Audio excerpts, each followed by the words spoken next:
উন্নত সুবিধা নিতে যুক্তরাষ্ট্রের ব্যবসায়ীদের বাংলাদেশে বিনিয়োগের আহ্বান জানিয়েছেন প্রধানমন্ত্রী শেখ হাসিনা।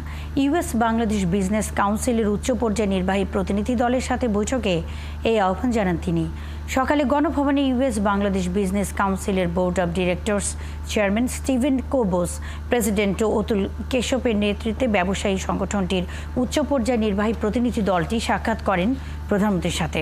এ সময় প্রধানমন্ত্রী বলেন, বাংলাদেশের বিনিয়োগ নীতি অত্যন্ত উদার। দেশে ১০০টি বিশেষ অর্থনৈতিক অঞ্চল ও ২৮টি হাইটেক পার্ক স্থাপন করা হয়েছে জানিয়ে প্রধানমন্ত্রী আরও বলেন, বাংলাদেশে বিনিয়োগের অনেক সম্ভাবনাময় খাত তৈরি হয়েছে। এর মধ্যে নবায়নযোগ্য জ্বালানি, জাহাজ নির্মাণ, অটোমোবাইল, ফার্মাসিউটিক্যালস, ভারী ও হালকা শিল্প, আইসিটি, মেরিন রিসোর্সেস, কেমিক্যাল খাত রয়েছে।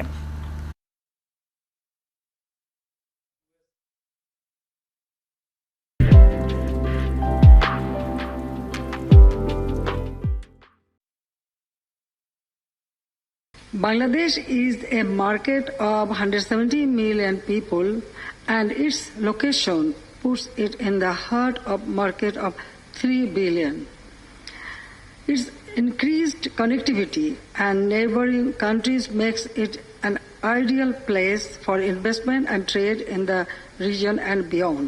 The United States would become our long-term partner in achieving our development goals through trade, investment, and technology transfer, and by creating a smooth and predictable supply chain for mutual benefit. I invite you to invest in our many vibrant and high potential sectors.